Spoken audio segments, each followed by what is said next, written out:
What's your hurry, MC? I think we got two commissioners that need to leave today. Oh, okay. Yeah, I have to leave at like 10:50, 10:55, and I think Steve has to leave early too. Okay. Good reason. Thanks, Janice. All right, ready when you are, Mr. Chair. Thank you, Sarah. Good morning. As chair of the commission, I call this meeting of the Michigan Independent Citizens Redistricting Commission to order at 10:02 a.m. This Zoom webinar is live streamed on YouTube on the Michigan Independent Citizens Redistricting Commission YouTube channel. For anyone in the public watching who would prefer to watch via a different platform than they are currently using, please visit our social media at Redistricting MI. Our live stream today includes closed captioning, ASL interpretation, and Spanish, Arabic, and Bengali translation services will be provided for effective participation in this meeting. Email us at redistricting@michigan.gov for additional viewing options or details on accessing language translation services for this meeting. People with disabilities needing other specific accommodations should also contact redistricting@michigan.gov. This meeting is being recorded and will be available at www.michigan.gov/MICRC for viewing at a later date. This meeting is also being transcribed, and those closed caption transcripts will be made available and posted on the michigan.gov/MICRC website and written public comment submissions. There is also a public comment portal that may be accessed by visiting michigan.gov/MICRC. This portal can be utilized to post maps and comments which can be viewed by both the commission and the public. Members of the media who may have questions before, during, or after the meeting should direct those questions to our Executive Director, Edward Woods III, at woodse3@michigan.gov or 517-331-6309. For the public watching and the public record, I will turn to Department of State staff to take note of the commissioners present. Take it away, Sarah. Good morning, commissioners. Please say present when I call your name. And please also disclose where you are attending from by stating the city, township, or county and state that you are attending from. I'll call on commissioners in alphabetical order, starting with Doug Clark.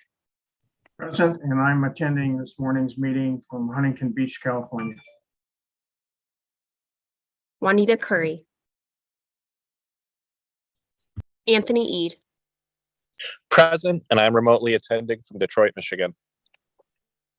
Brittany Kellum. Rhonda Lang. Steve Lett. Attending from Grand Traverse County, Michigan. Cynthia Orton. Present, attending from Battle Creek, Michigan. MC Rothorn. Present, attending from East Lansing, Michigan. Rebecca Satella. Present, attending remotely from Van Buren Township, Michigan. Janice Follett. Present, attending from Highland Township, Michigan. Aaron Wagner. Present, attending remotely from Charlotte, Michigan. Richard Weiss. Present, attending remotely from Saginaw Township, Saginaw, Michigan. Justin Witches. 9 commissioners are present and there is a quorum. Thank you, Sarah Reinhardt. As a reminder to the public watching, you can view the agenda at www.michigan.gov/MICRC. I would now entertain a motion to approve the meeting agenda. So moved. We have a second from Commissioner Wagner, first from Commissioner Lett. All in favor of adopting the agenda as presented, please signal by raising your hand and saying aye. Aye. Aye. All opposed, please raise your hand and say nay. The ayes have it. And I just want to note that we do have Commissioner Witches with us, who has joined us at 10:06. Commissioner Witches, would you like to tell us where you're joining from, please? I sure will. I am attending remotely from Howell, Michigan. Thank you and welcome. All right. Without objection, we will now begin the public comment pertaining to the agenda topics. Do we have any, Ms. Reinhardt? We had one member of the public sign up for public comment. However, they are not currently present. All right. please advise me if they do join us. Otherwise, we will move on in our agenda to the unfinished business. The first item, A, is the commission report.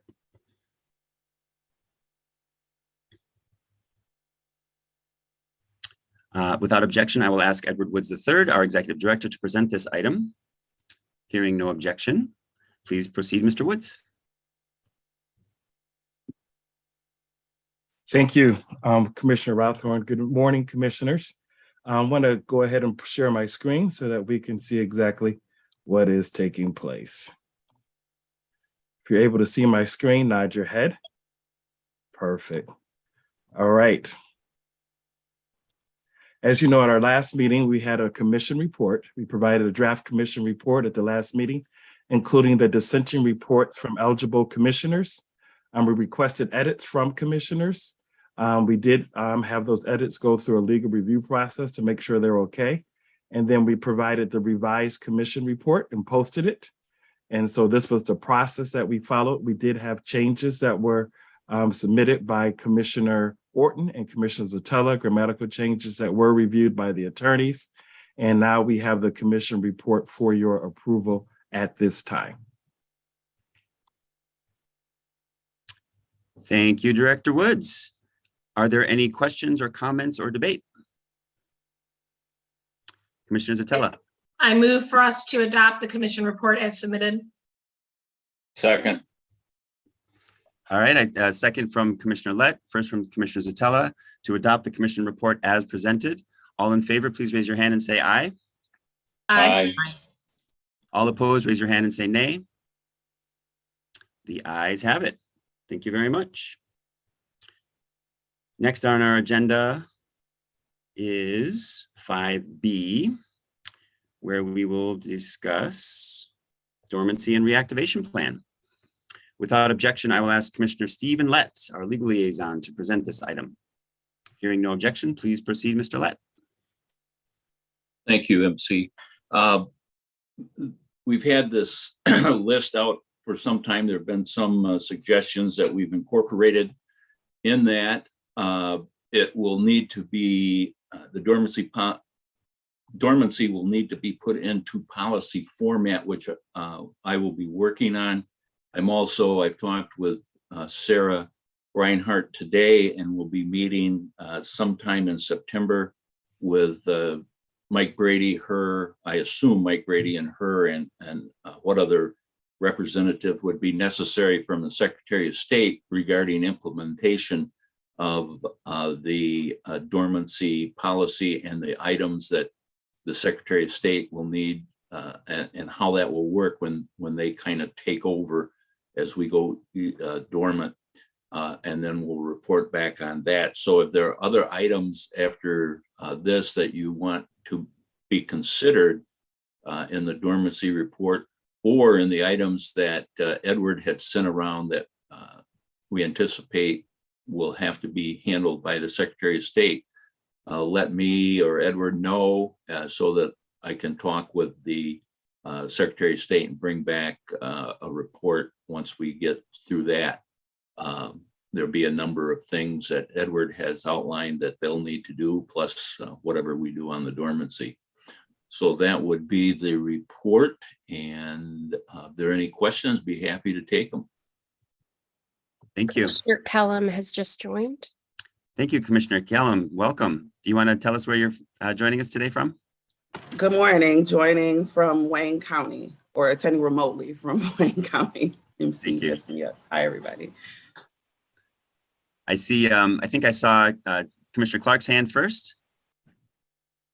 Yeah, I have one comment relative to the draft that we had distributed to us, and that to talk about the equipment turn in and records turn in, and it had a date of January 1st, 2025, and I believe that date was established because it was after the 2024 election, but I'm still hesitant in whether or not we should turn in our equipment at all, or deactivate the user IDs. And just keep it for the extended 10-year period. Well, I think that is something that I had planned and still plan on talking with the Secretary of State's office about how that could be done and what we would do. So, Okay. I mean, nothing's cast in stone, so we'll continue considering how best to do this. Yeah, my concern was that once you turn in the equipment, to reestablish it just takes a tremendous amount of time. And I don't know if it's on anybody's best interest to have us turn it in until the end. Okay.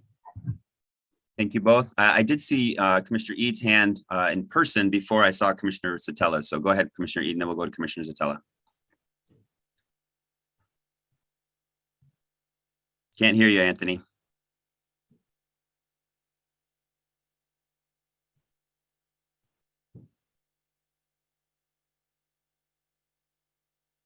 Is it okay if we go to Commissioner Satella and then come back to you, Anthony? Okay. Commissioner Satella, please.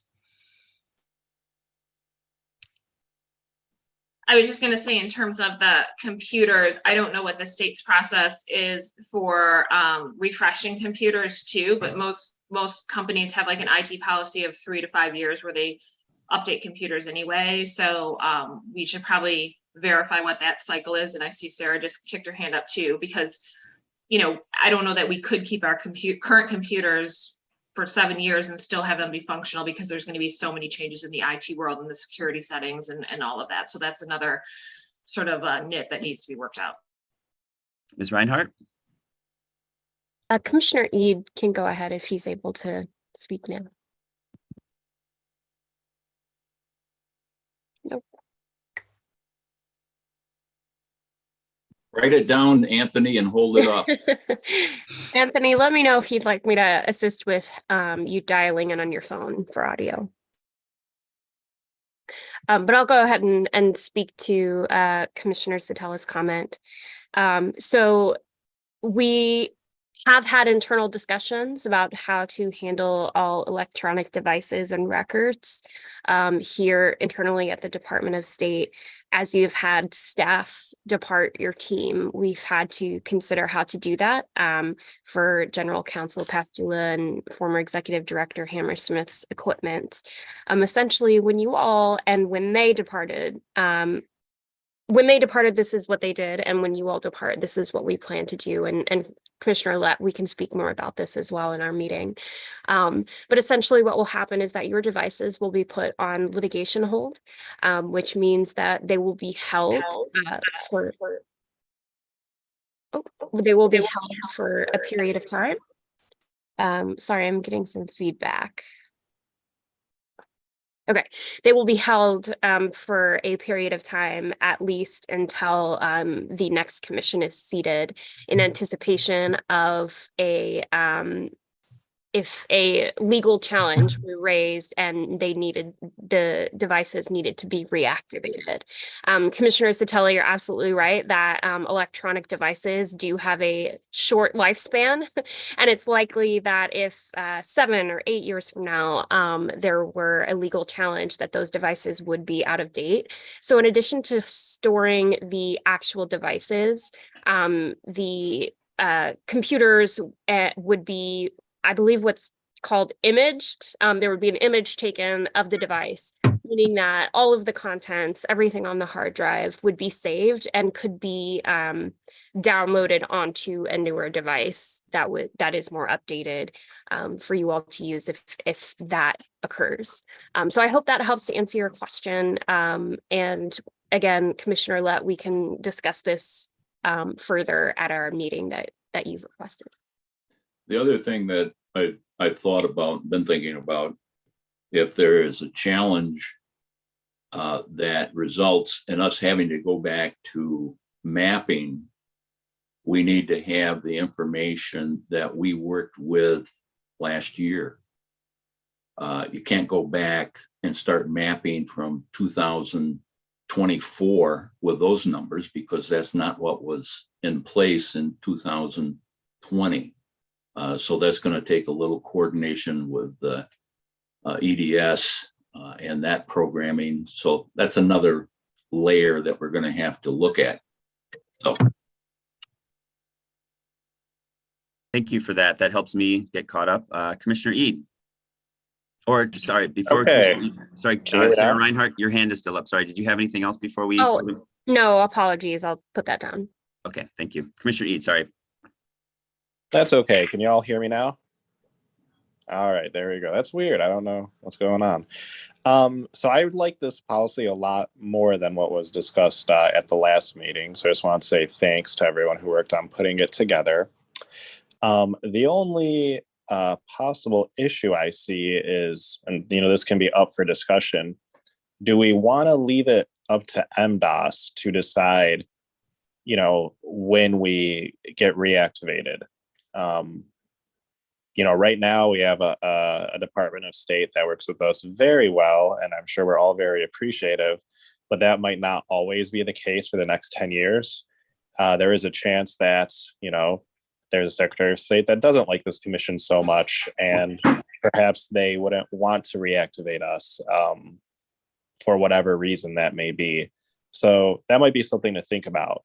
Do we want to leave it up to them, or do we want to kind of stay a little more independent and leave it up to, I don't know, a chair, or leave it vested with a couple commission members where a majority vote can get us reactivated or something like that. All right, we'll let Commissioner Lett work with that and the team. Is there any other discussion or debate before I don't think we have to take action on this item. We're just doing discussion. Is that correct? Okay. Any other discussion before we move on? All right, seeing none, we'll move on to, Commissioner Zatella. Yeah, I just wanted to thank Commissioner Clark and Commissioner Lett for doing such an excellent job of putting this together and taking the time to do it. You're here. All right, so we are moving on to unfinished business, our fiscal year 23 budget scenarios. I believe Director Woods, you can help us walk through this. So without objection, I will ask you to do that. Hearing no objection, please proceed, Director Woods. All right, are you able to see my screen with the budget? Yes. We have 3 budget scenarios at our last meeting. We talked about, was a discussion where I presented the budget, and we had feedback that 25% of the, we get 25%, as you know, of the MDOS general fund, general purpose. And so that gives us $3,169,825 as income. As it relates to salaries, the proposal that came last week was the 13 commissioner salaries at 25% of the governor's salary. That includes the vendor service fees and taxes, a part-time executive director for up to 20 hours, not 20 hours, but up to 20 hours. Business-related and travel at $9,000, $33,000 for cell phone, Zoom, as well as the DTMB support for technology, which is $33,000. As you know, we were talking about we have to pay for our translation, closed caption, that's $1,000 an hour. And so I put in expenses related up to 12 hours of virtual meetings. So that's why you see the $12,000 there. And then for the consultants fees, this is where we have the most flexibility. We still expect to be in litigation. And so we have litigation counsel, local counsel, line drawing, voter rights, legal services, and the fiscal analysis is the one Insight 3 that helps us with the budgeting so that we have our monthly reports. Advertising would be $0. And then our office supplies would be $3,825. So just kind of wanted to share that with you as it relates to the original proposal. The second, see if to switch.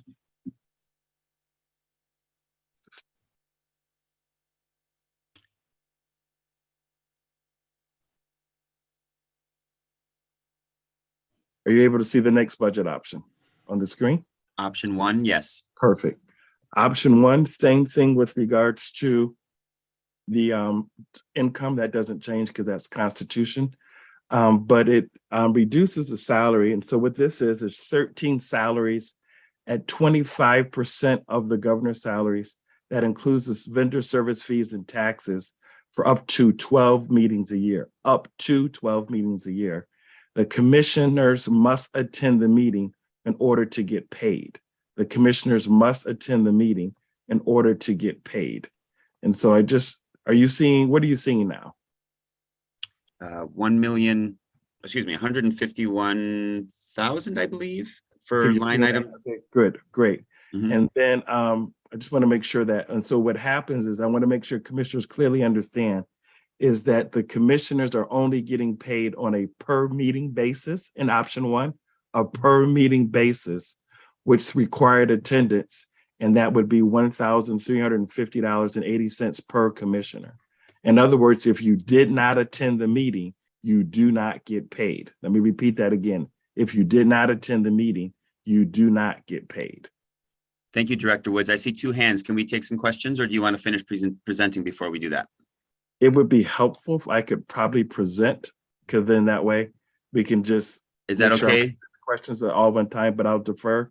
Obviously, it worked for you. I'm seeing some nodding heads from Commissioner Wagner and Commissioner Clark, so please proceed, and then we'll take Commissioner Wagner after you're done. Okay, the part-time executive director up to 20 hours, doesn't mean 20 hours a week, but up to. Travel costs, $10,000. Once again, the technology is a fixed cost that we have for our phones, Zoom and DT&B support. Meetings, once again, up to 12 meetings, once again, it's $1,000 an hour. And then we have more money for legal expenses, as you can see here. Advertising is $0, and our office supplies is $4,825. Once again, this is option one. Then the last scenario is option A, and this keeps the salaries current as to where the commissioners are now. It keeps the salaries current, which is 35% of the governor's salary. Once again, the executive director up to 20 hours, not 20 hours, up to 20 hours. With regards to that, travel cost is at $8,000. Technology fixed cost at $33,000. Once again, meetings up to 12 at $12,000. Consultants would be $2 million. This would be a reduction, $104,000. As you can see there, in terms of those costs, advertising with regards to promotional is $0, and our office supplies is $2,825. So this is where we are with regards to it. I know there's been some discussion about talking about salaries as relates to the commission separately in terms of doing that, Commissioner Rothhorn. But at this time, I'm finished with the presentation, and I know Commissioner Lett has to go. So I want to make sure we give the commission enough time to discuss. Very good. Thank you, Director Woods. Commissioner Wagner and then Commissioner Clark.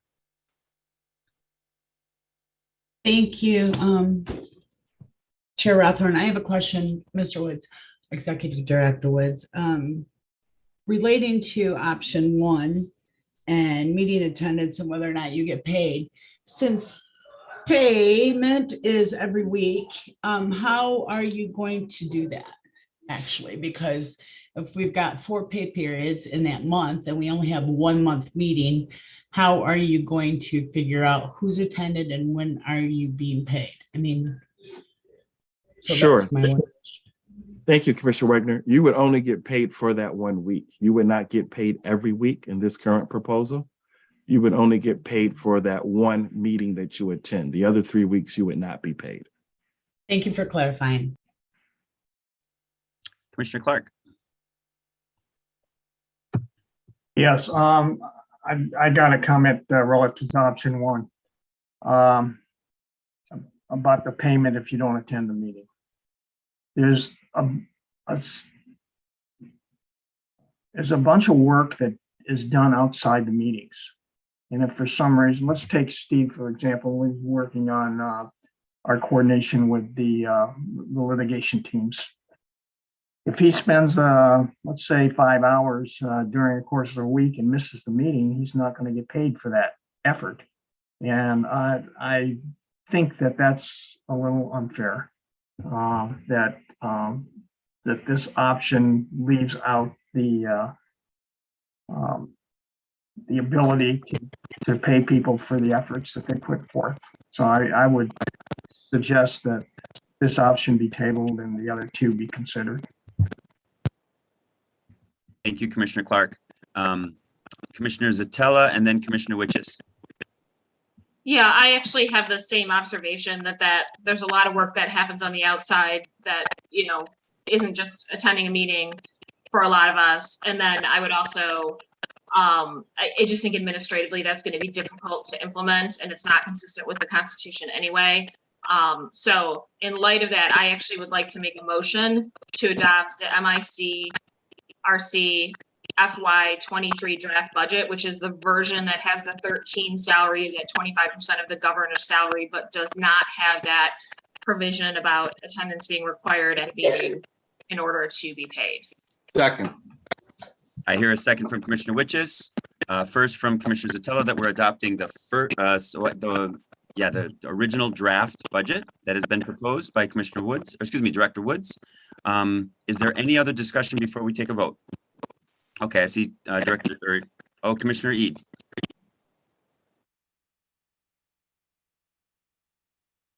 Hey, can y'all hear me still? Yep. Cool. So a couple things here. I think that the proposal that was just talked about, I'm not sure how that would work constitutionally, because the Constitution does set a minimum of 25%. Right. And if we are only getting salary once per week for the meetings that are attended, it would be much lower than the 25%. So I don't know if that's feasible. It might be, I don't know. We'd have to get a legal opinion on that. But then I do think taking a vote on the salary should be separate from the budgets. We've passed a lot of budgets in the past without having a change in our salary. And the reason I think that is generally, I mean, first off, I think we talk far too much about our salary. I think I said this last time we discussed as well. I think it just sets a bad precedent, changing our salary around as much as we've attempted to do, well, we haven't changed it yet since we set it. And I think that's honestly the best course. We set it once at the beginning, and we don't know what's going to happen in the future, except that we're going to be in litigation until we're not in litigation anymore. And I just think it sets a bad precedent to change it around. And it causes confusions for future commitments, because what happens if, we have to draw maps again? Do we raise it back up? Well, then we have to have another discussion of, what do we raise it to? Or do we keep it the same? So I would be more in favor of the budget option that keeps our salary the same as what it is now and does everything else. But something I'm confused about, and this is a question for Edward, I see that the total amount allocated in the budget is the same for each of these budget proposals. So I'm wondering, where is the difference? If the salaries go up and down, where is that number made up or taken out of the other things on the budget? The majority, I'm sorry, Commissioner Rothorn. Please go ahead, Director Woods. Yeah, you would look at the consultants. I mean, that's where you have your flexible costs. If you look there, Commissioner Eid, your standard costs, travel's been a little bit fluctuated. Technology remained the same in each of the budgets. Meetings remained the same in each of the budgets. Advertise remained the same in each of the budgets, but the biggest change was with regards to the consultants. That's where you have the most flexibility, and there were some minor changes with office supplies. But the big chunk of it, you'll notice, is in the consultants in each of those three options. So just so I have this straight, all three of these budgets are the same cost, essentially. Correct. Okay. Just acknowledging that we did have Commissioner Lett leave us at 10:31. I believe we still have quorum, so we're going to continue. Commissioner Eid, you had your question answer. We do have a motion on the table, but we're in discussion. Do you have anything else, or can I move on to, okay, Commissioner Witches. Mr. Brady had his hand up. He did, he took it down, and so I assumed that was, that it was answered. Is that correct, Mr. Brady?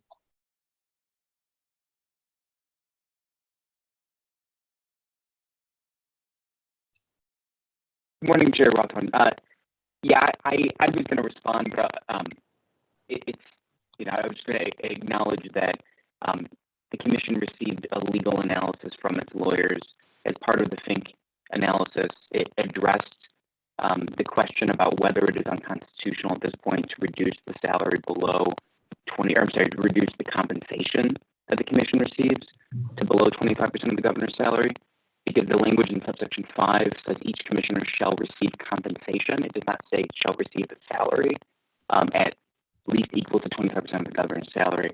And at $40,000, the commissioners have received compensation at least equal to 25% of the governor's salary a long time ago. So that's neither here nor there in terms of there's obviously a floor, not a ceiling. And the commission has the full authority pursuant to that language to do as it pleases, including the discussion that was put forward in terms of reducing it below what is currently 25% of the governor's salary. In the same sentence, they use compensation in contrast to salary. They didn't, so there's a significant argument that your lawyers laid out already that the drafters did not intend the commissioners to have have a floor, did not have a 25% salary equal to the governor's salary. So it was just referring back to that analysis. Good morning, Thank you, Mr. Brady. All right, Commissioner Witches and then Commissioner Kellum, and then we'll take a vote. Well, I was just going to call the question here. So, because that's I just want to make sure now that the one that we're talking about is the budget that has the reduction to 25%, and that's it. So, okay, I'm good. Yeah, that was what I specified. Let me reread it. The one that's titled MICRC FY23 draft budget, and that includes the reduction to 25%, but does not include any attendance requirement. Okay, that called the question. I just want to acknowledge that Commissioner Kellum does have her hand raised. Before I call the question, do you have anything that you wanted to say before procedurally, I should just do it. Yes, please go ahead, Commissioner Kellum. We can't hear you. Sorry, I thought I unmuted myself. I'm familiar with my lovely group, so I can kind of guess how this is going to go, but we don't have everyone present. And I'm not exactly sure, even in last meeting, when the drafts were proposed by our executive director, how we got fixated on a lesser amount. If we're a commission of the whole, it seemed like from the beginning, there was already this push for a vote for us to be compensated less than we already are. And to me, logically, even though we have this thought that we'd be doing less work, to pay the people that are doing the work less, but to keep everyone's pay the same, to me makes no sense. And I feel like we wax and wane between having like a traditional job where, you get hired and your salary is a salary, but then conveniently, sometimes we're contractual workers. So it just feels, like I said, I don't know how the 25%, if it was a draft, I feel like all of us should have been consulted to see what's going on a draft, because right now we've been looking at, and it's like past a suggestion at this point. This is the only option that we're giving, like, hey, get paid less, get paid less. So I think, yeah, I would decline a vote to decrease the salary. I don't even like that it was on a draft budget, because it wasn't ever presented as an option, not from the commissioners or from staff. So I just want to acknowledge, thank you, Commissioner Kellum, and I do see your hand, Commissioner Clark, but the question was called. We do have a motion on the table. Is it okay if I respect the procedures that we have, which is to call the question? I'd like to, I see your hands. Again, I'm trying to respect the procedure, which is the question has been called. Let's vote, right? If you're in favor of the proposal, right, for 25%, vote yay. If you're not in favor of it, vote no, because there is a second option. I think it's option A, right, which is the 35% to keep the salaries at the same amount. So the question has been called. Excuse me, Commissioner Please. Rothman, there's actually three options. There's an option A and an option 1 in addition to this. Thank you. And the reason why we're approving the budget is because we need to request a supplemental before the legislature, because we have no budget. I repeat, no budget for fiscal year 23 at this time. All right. So we are voting. Well, All in favor. I don't mean to interrupt, but procedure is we're in discussion now. And procedure says that we have a full discussion until discussion is closed. So Okay, if question's been called, and The that's my question's been understanding is called. that well, that doesn't matter. the There's question still has been called, discussion. Anthony. Hold on. Well, but the questioning cannot be Okay. called until discussion is closed, and you cannot close discussion until there's a 2/3 vote to close discussion. We've had this, at least that's what our general counsel has told us in the past, and I believe that goes with parliamentary procedure. We can't The just habit of this, railroad. the habit of this commission is to call the question to stop discussion, and that's what happened. Very good. I Yep. understand. But there Okay, was no vote. So in that way, that's used as a tactic instead of actually working together. That's what I'm calling out as well. It happens Okay. every time. And it Thank pushes you. the vote a certain way. So I'm putting that on the record. understood. Thank you. And so Commissioner Clark and then Commissioner Eid. I'll pass at this point, MC. Okay, Commissioner Eid. No, I mean, if we want to vote, that's cool. But I think procedurally, and we have some of our legal folk on here with us. The correct procedure, if someone wants to close discussion, is to close discussion, and I believe that has to be a 2/3 vote. I think that we should have discussion, and anyone who wants to say anything should have the time to say anything. Absolutely. So do you want to say anything? Oh no, I've already said what I want to say. I just want to make sure we're having the discussion necessary that people want to have instead of speeding through this. Okay. And my assumption is the question that I asked about waiting for others to be here because there was no direct answer. Is that a no? That's the whole thing of the discussion. I asked the question and everyone was silent. So once we have a motion on the floor, we have to have a vote. That's So- my understanding too. Yeah, so I mean, if you want to wait till there's to be here, you can say no. And if you have enough people who say no as well, then it would be taken to the next meeting, but then that's putting us in a position of not having a budget to go back to the legislature with. And I do see Commissioner Orton's hand. Yeah, well, Edward has told us that today is the last day we need to approve a budget. Thank you. And Commissioner Eid, I still see your hand up. Did you have anything else? I was going to offer an amendment to the motion. Instead of a yes or no vote, how about we choose between 2 or 3 of the choices, and then whichever one gets the most votes would win out. This is where I'm challenged as our chair to follow the, so I do believe Mr. Brady is our parliamentarian. I guess we would ask, or Commissioner Eid is asking for a friendly amendment, is that right?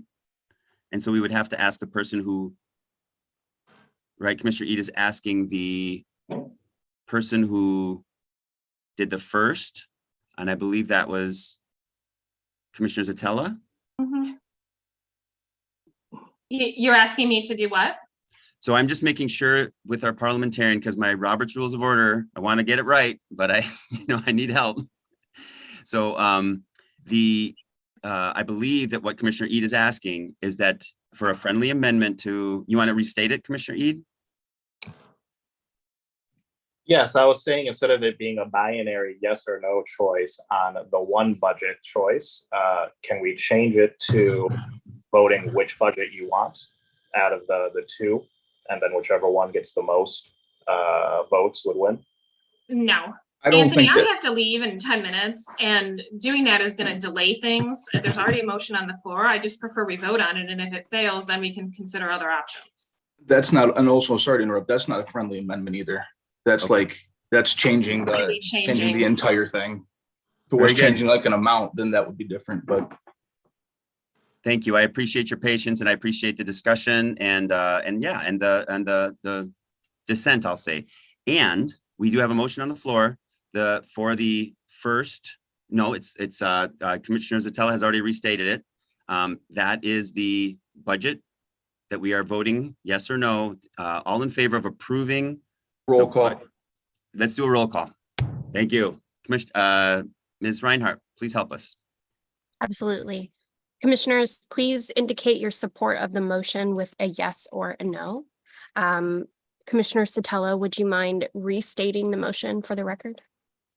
Yeah, I have a motion to adopt the MICRC FY 23 draft budget, which adopts the budget with the salaries reduced to 25% of the governor's salary, but does not impose an attendance requirement on payment of those salaries. Great. All right, once more, commissioners, please indicate your support of the motion with a yes or a no. I will call on commissioners in alphabetical order, starting with Anthony Eid. No. Steve Lett. Oh, he left, sorry. Cynthia, Yes. Brittany Kellum, No. MC Rothhorn, Yes. Rebecca Zatella, Yes. Janice Follett,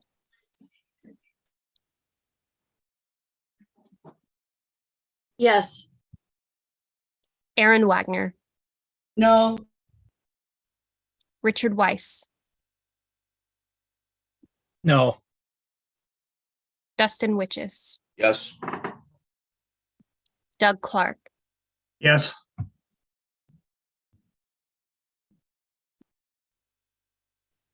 by a vote of 6 yes to 4 no, the motion carries.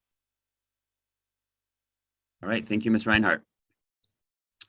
Commissioner Zatella, I believe you have to leave us. Is that accurate, or can you stay for one more? I can stay for a few more minutes. Okay, so we're moving on to unfinished business 5D, the revised meeting dates for October and December. I believe Director Woods, you are going to be able to help us with this. Without objection, please present. And hearing no objection, please do so. Are you able to see my screen? We are. Yeah, we want to move from 2 to 1 meeting dates with regards to October and December. We already took care of November due to the election. And we need to meet either the 3rd or the 4th week so we have enough time to deal with our finances in terms of getting the report. And so we want to look at October 27, which will replaces the meeting scheduled for October 6 and 20. And then December 15 replaces the meeting scheduled for the 1st and 15th. In other words, we would just have 1 meeting in October, 1 meeting in December. We already have 1 meeting in November, and we already have 1 meeting scheduled in September. So this would just keep us out for the rest of the year. If there's any questions, I can take them at this time. I do not see any hands.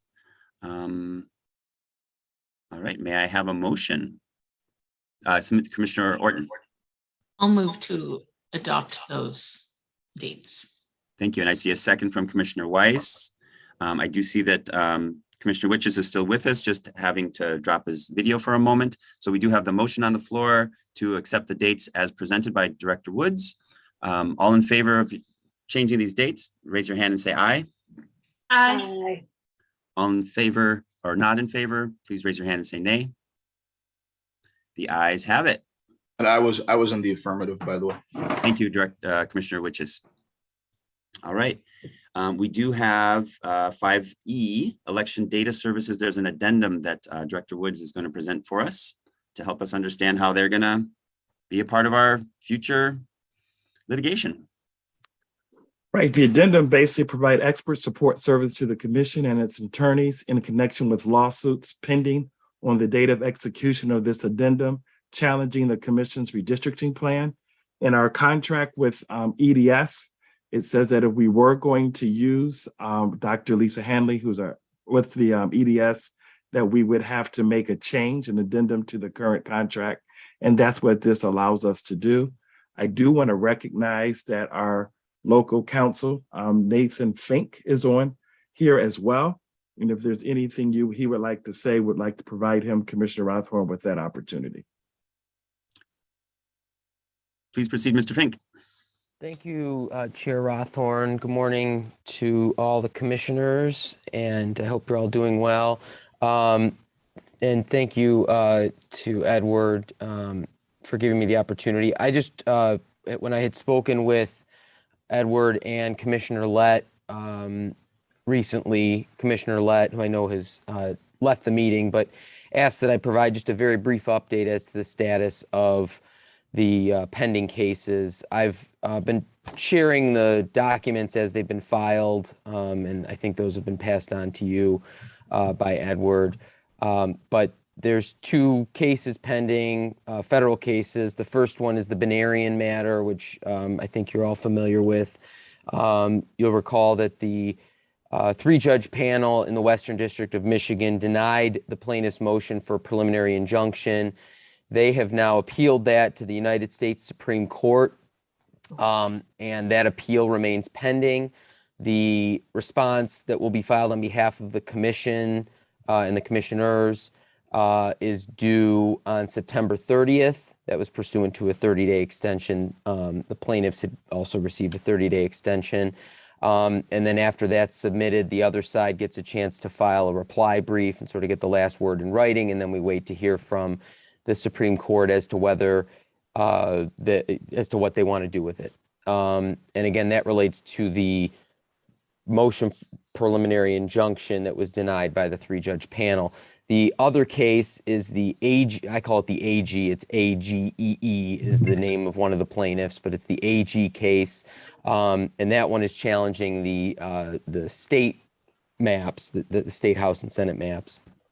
And as you probably will recall, an answer has been filed on behalf of the commission. There is still a motion to dismiss pending that was filed by the Attorney General's office on behalf of Secretary Benson. The court has not scheduled a hearing on that, and so I don't know what they may do. They may just rule on the briefs on that, and then most likely after that, we'll hear from the court as to whether a scheduling conference will be set up or what the next steps might be in terms of how discovery would get rolling on that case. So that's where we are in those two cases.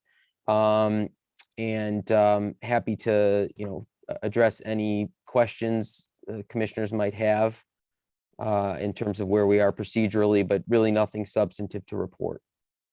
Thank you, Mr. Fink. Any questions? All right. I'm counting, and I believe we have 8 commissioners present. Is that accurate? Do we have 9? Oh, we had 10. We have 10. 1, 2, 3, 4, 5. I count 10. You count 10. Great. All right. Then let's take action. Take action, and then I'm going to drop. Yep, I hear you. And then we'll have 9. All right. So is there seeing no object? Yeah. So Commissioner. I will move to adopt the EDS addendum as presented. Second. Thank you. Commissioner Witches has seconded. All in favor of adopting the motion as presented, please raise your hand and say aye. Aye. Aye. Thank you. All in favor, all opposed, please raise your hand and say nay. All right, the ayes have it. Thank you, Commissioner Zatella. All right. Thank you, guys. Yep, see you later. And we're moving on to new business. 6A, we still have a quorum with 9. So the June financial report. Without objection, Mr. Woods, I would ask you to proceed. Hearing no objection, please do so. Thank you. Commissioner Curry is trying to get on, so I want to make sure she can get on by phone. So let's go ahead and do our report. All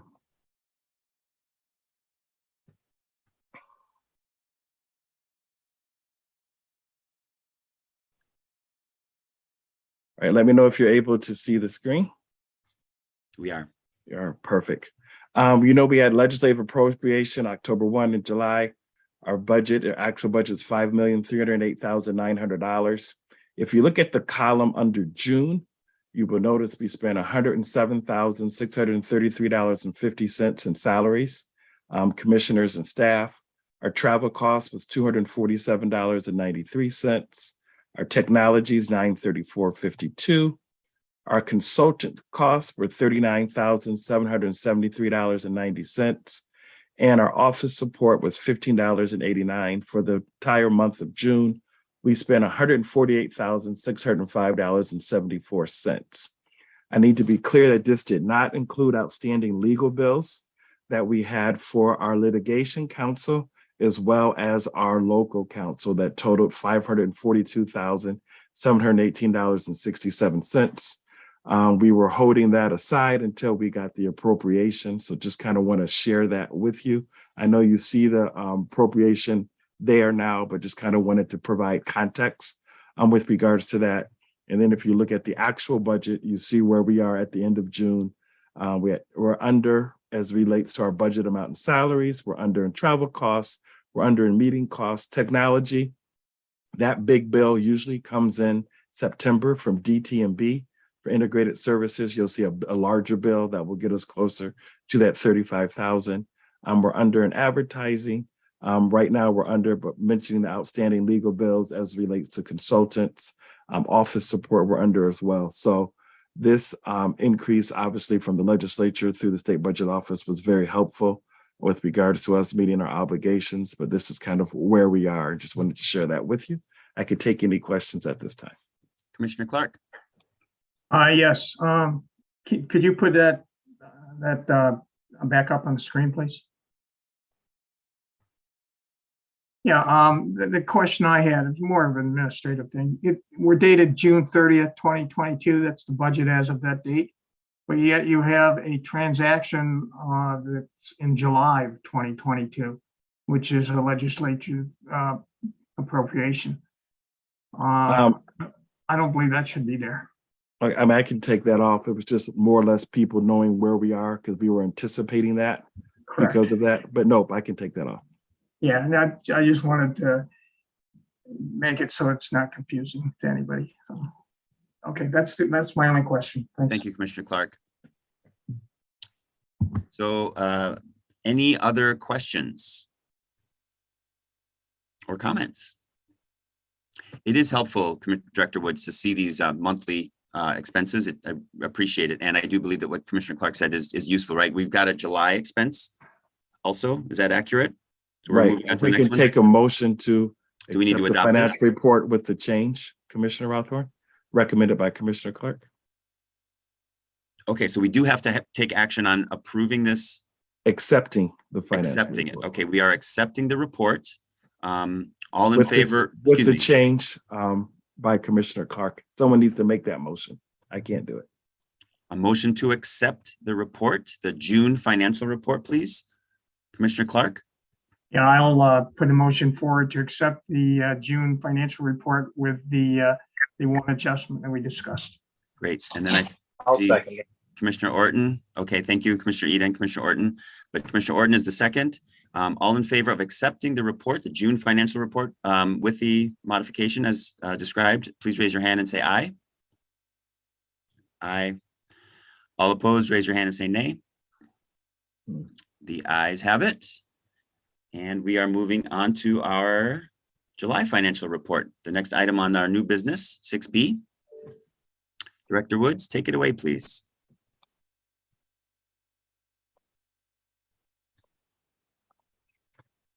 All right, this is our July financial report. We expended in July $134,207.58.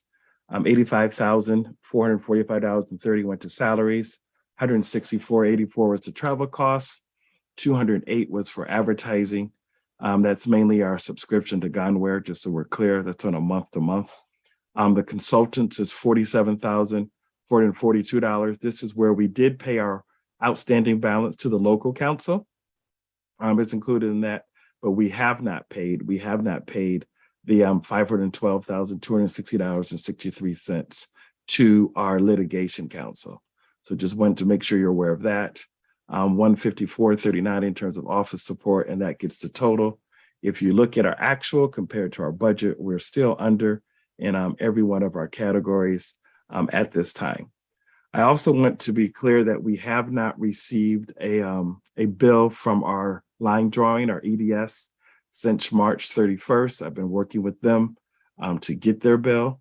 We have not received a bill from litigation counsel for May, June, or July, just so we're clear on that as well.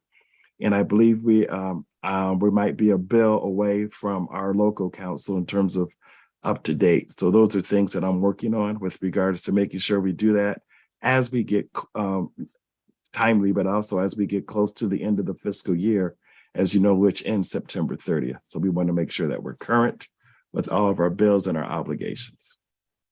Thank you, Director Woods, for that update. Any questions? Move to accept the July financial report. Thank you, Director Witches. Second with Commissioner Clark. All in favor of accepting the July financial report as presented, please raise your hand and say aye. All opposed, please raise your hand and say nay. The ayes have it. All right, we are moving on to 6C in our new business, lessons learned draft report presentation. Again, I believe you're up, Mr. Woods. Hearing no objection, please proceed.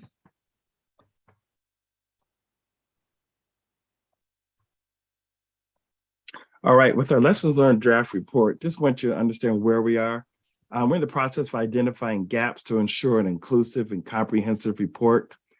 Chad Bassett from procurement, he and his team have done an outstanding job, and we wanted to make sure that they were included, and they had some really good ideas about how we can better use Sigma, how we can better do things that I think would be helpful for the next commission. So he is sharing that information. We're planning to have it complete in the next 7-10 days. By then, it'll have review by local council. We'll send to the commission for review and edits. We'll post on the website for public comments. And then it'll be at the September 29th meeting, the commission will consider it as it relates to a vote. So just kind of want to share the process in terms of where we are, what we're doing, so that the public is aware, so that they have the same opportunity to weigh in as they did with the commission report, just like the commission had the same opportunity to weigh on that. We'll do the same with regards to the lessons learned draft report, and we'll alert them that it has been posted on the website, so it's very public and transparent. So just kind of wanted to share that with you. And if there's any questions, Mr. Chair, I can take them at this time. Any comments for Director Woods? We are not taking action on this at this time. Is that correct? Correct. All right. We have had some public comments in the past from people who have given public comments. Those are, where are those be in the lessons learned video, or is that just incorporated in the general sort of archive that we have? No, that would be in the lessons learned presentation in terms of some of the comments that we've received. We've already received them, but we'll also, like I said, when they see the actual draft report, they might have some comments, and therefore they will be able to email those at redistricting@michigan.gov. Just like they were able, if they had comments on the commission report, they could have emailed them to redistricting@michigan.gov.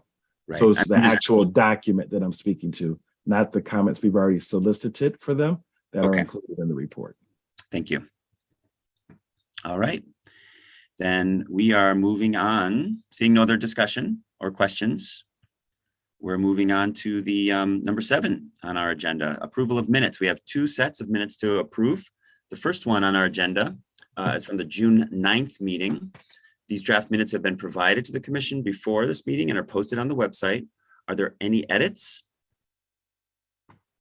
All right, may I have a motion to approve the meeting minutes of June 9th? So moved. From Commissioner Witches, second from Commissioner Wagner. All in favor, raise your hand and say aye. All opposed, raise your hand and say nay. The meeting minutes from June 9th are approved. Thank you. We are moving on now to the minutes from July 21st. Are there any edits to these draft minutes? Move to adopt. All right, we have a first from Commissioner Witches, second from Commissioner Clark. All in favor of approving the minutes from July 21st, please raise your hand and say aye. All opposed, raise your hand and say nay. And the minutes from July 21st are adopted. All righty. Thanks, everyone. There is an executive director report today. Mr. Woods, please proceed. Thank you, Mr. Chair.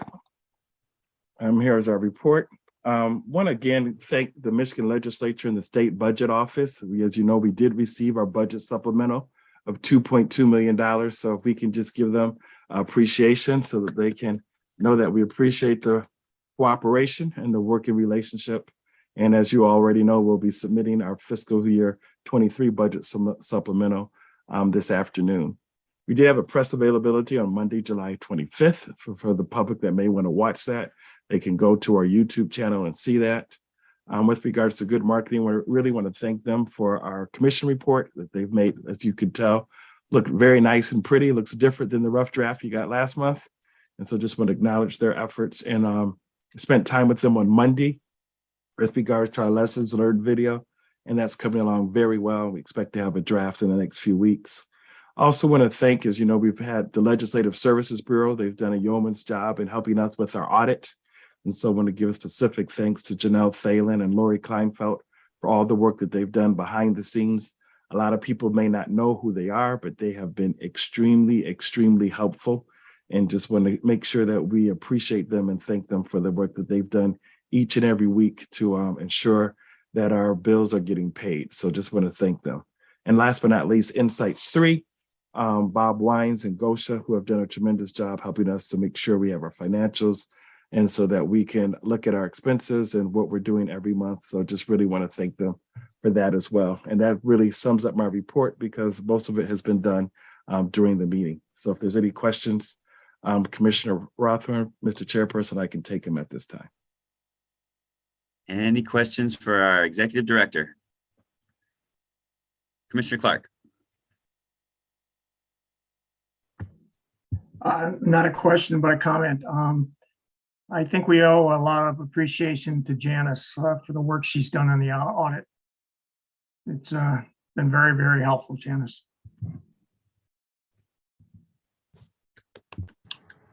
All right. And I'll just say that Director Woods, I appreciate you making the suggestion and having us make it work. So we've gotten it out of the way, and yeah, we've had good commissioner support from Commissioner Vallette, like Commissioner Clark said. So it's wonderful. Thank you very much for all your work. Absolutely. All right. I believe we do not have a league liaison report. So we are moving on to the audit liaison, who is Commissioner Vallette. Take it away, please. Okay, we're winding down. We've just been meeting, and we've been just looking at wordage and notes and things like that. Edward and I have never anticipated anything negative to come of this because we've been very transparent and everything is in the open. We did receive a draft version of the audit today, and on the 24th, we're having to meet a closeout meeting. So when we get the full vote audit, we'll share it. And Commissioner Ross, I just want to echo Commissioner Clark. Commissioner Vallette has been there every step of the way. She might have been on vacation. She would go to a hot spot just to take her call for the meeting. And so the dedication has been impeccable, perfect attendance, and it's just been great with regards to that. And I definitely want to affirm that. My report was really referencing the outside people that are helping us, but Commissioner Vallette has been just a stellar representation for the commission. So thank you so much for being there and taking my calls, because I know you probably heard more from me in the last month. Yeah. It's been a while. Nope. I thank you very much. I think you overemphasized my contribution, but thank you. Thank you, Commissioner Vallette and Director Woods. All right, we are moving on to 11 on our agenda. Mr. Brady or Ms. Reinhardt, are there any updates from the Department of State that you would like to present? Yes. Thank you, Mr. Chair. Couple of updates for you regarding the commission website. Just one moment. Okay. Yes, the commission public comment portal. So I had a discussion very recently with Moon Duchin from MGGG, who reported that they have had conversations with AWS web hosting services and were able to lower the bill from $500 a month for the commission to maintain their current website for the public comment portal, from $500 a month to $100 a month, which is a great update for the commission. Additionally, the question was asked last time, I believe by Commissioner Witches, how quickly they could reestablish and reopen the public comment portal should the commission need to re-enter a mapping phase. The answer to that is very quickly as the commission might need it. I would point out that currently the MGGG public comment portal is entered in or created and maintained through a contract between MGGG and Moon Duchin and the Department of State. So were the commission need to reopen the public comment portal, it would likely necessitate a contract that the commission would need to re-enter into with the MGGG lab directly. So the timing there may be dependent on that. However, Moon and her team are just very interested in helping the commission in whatever way is necessary. So she asked me to reassure you all that however quickly you all would need it, it would be available. Thank you. That's very generous, and yeah, really appreciate the work to just sort of make that happen. Any questions, Commissioner Orton? So where do we stand on this issue then? Do we need to take a vote and make a decision about this today or next meeting, or? That's a great question, Commissioner Orton. So as stated, currently the Department of State has provided funding for the public comment portal, but as we mentioned at a previous meeting, the funds for supporting the commission are no longer available. So this would be the $100 a month payment would be something that the commission would have to approve and assume responsibility for. However, I don't know, Director Woods, perhaps you can provide clarification on if this is already something that was approved during the budget approval discussion, or if this would need to be an additional motion and approval from the commission. We can't hear you, Edward. Thank you, Ms. Reinhardt. If we look at our budget, we'll put it back on the screen that was approved.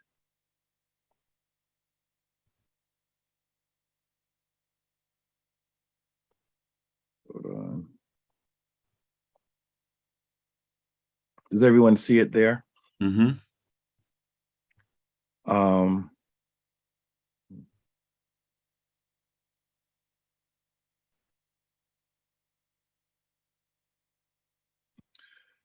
We could probably put it in technology and see if that's something where we have it. I mean, I think we're looking at $1,200 with regards to that if we were to keep it for a year.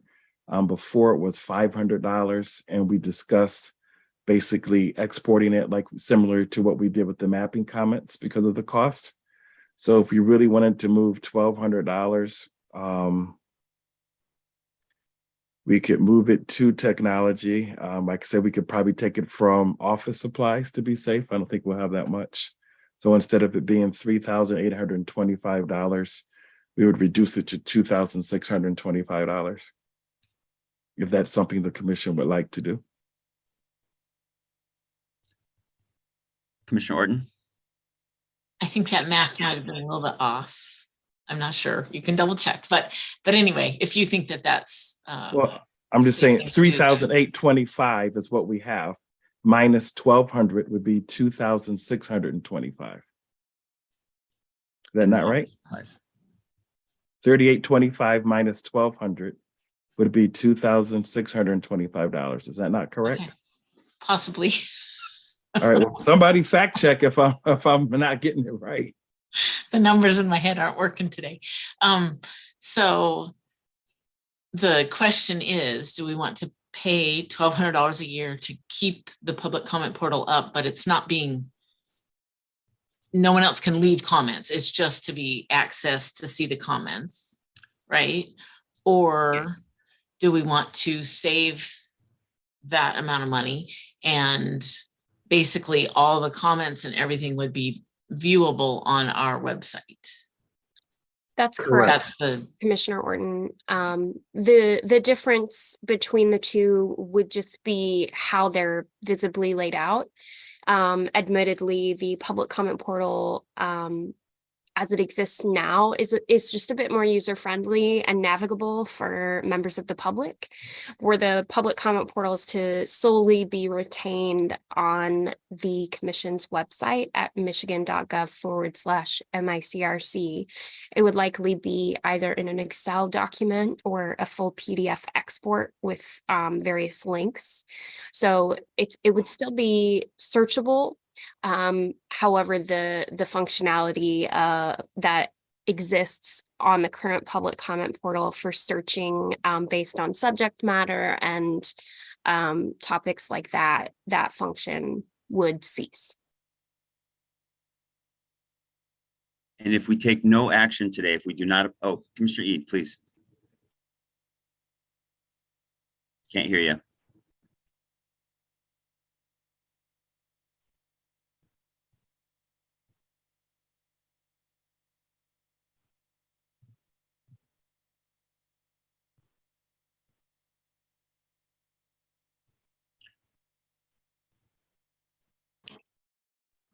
Can you hear me now? Yes, there's echo though. Yeah, let me unmute the computer. Coming in on 2 Zooms today. Fun stuff, y'all. Fun stuff. Yeah, I think we should keep it. I was actually going to say we should, I mean, for $100, that's a steal a month. I was going to say even for $500, my preference would be to keep it, you know, both for transparency for the public. It makes it so anybody can just go and view the portal and, you know, look at whatever they want to look at, no matter what the public comment is. And also for, you know, academic and research purposes, I'm pretty sure some folks, you know, some students either in high school or colleges are going to want to take a look at this one day and see how we did it and, you know, either do research on it or figure out ways to improve it, or even other redistricting commissions that might come into play in the next 10 years might want to take a look at it. So, I mean, for $1,200 a year, to me, that's an easy decision. I think we should keep it up. Thank you, Commissioner Eid. I see Mr. Brady, and then I see Commissioner Orton. Good morning again, Commissioners. This is Mike Brady from the Michigan Department of State. I just want to respond to of Commissioner Ead's various points that he just raised. There's one specifically that we've addressed previously, Sarah Reinhardt in particular. I just wanted to flag it for the commissioner's memory, but more to the point for the public watching. In terms of the interest of what the commission did, the public comments and the like, all of that has been preserved and is in fact accessible, just not through the same you know, specific website design and interface. So that, you know, we knew from the very beginning, all of us, before we actually even put out the RFP, you know, and had this system built back in the spring of 21, that was always going to be an interest for everyone, and frankly, you know, an ongoing constitutional obligation to maintain the records and the like, and that people would always be interested. So I just wanted to flag that as one immediate response to various points that Commissioner Eve raised, but on that particular one, those records are actually available, and they're available to the public right now. And so, you know, notwithstanding the other comments Commissioner Eve made. Thank you. Thank you, Mr. Brady. Commissioner Orton? Well, I just wanted to say, it sounded like Commissioner Eid was saying we would have this for years to come, but we can't know that. We're discussing whether we're going to have it for the coming year. And like Mike Brady said, all the comments are going to be available somewhere. We're just deciding if they're also going to be available on that, in that format on that website for the next year. With the existing interface. Yep, exactly. Okay.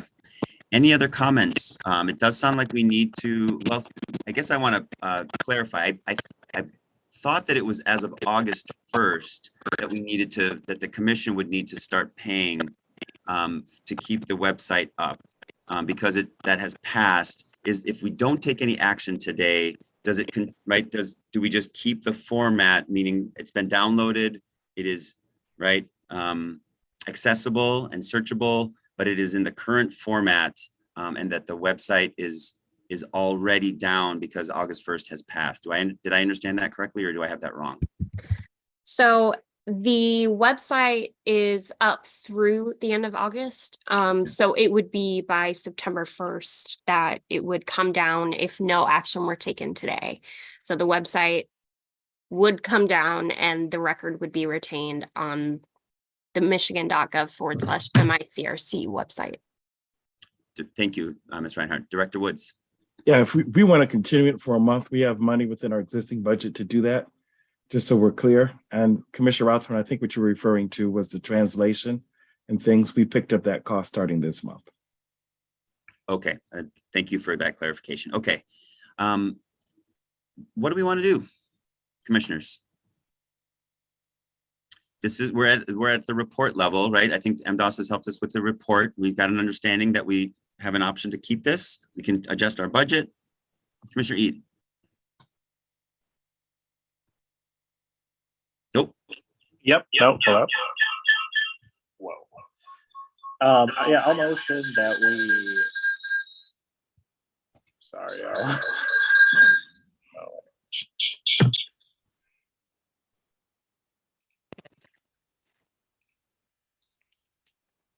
And then just use your phone. Hello. There we go. Okay. Yeah, I'll motion that we keep the website up and allocate the necessary funds to keep it up for the next year. Okay. Is there a second?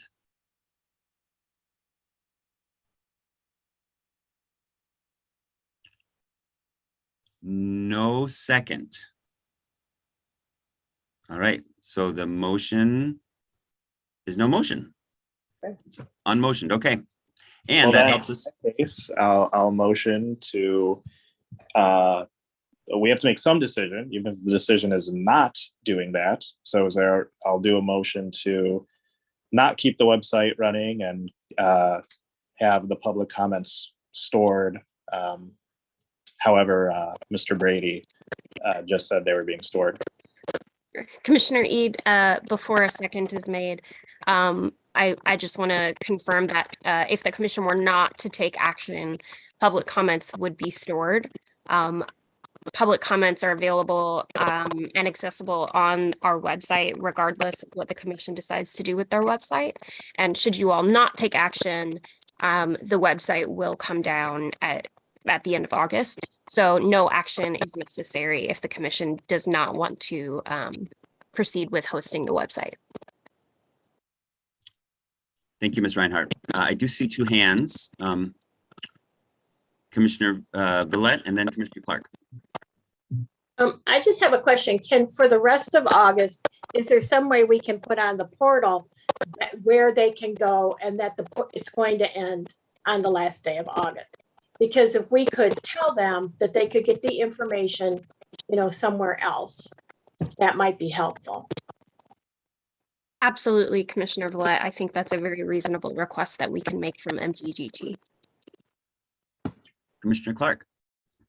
Yeah, I was just going to second Anthony's second motion, but apparently it's not needed. So. Very good. Thank you. All right. Very good. And thank you for that update, MDOS, Sarah and Mike Brady. Sarah and Mike. We are moving on to number 12 in our agenda. Correspondence received in advance of our meeting today was provided along with written public comments to the commissioners in our meeting materials. Are there any agenda items that commissioners would like to have for future agendas? All right. Are there any announcements?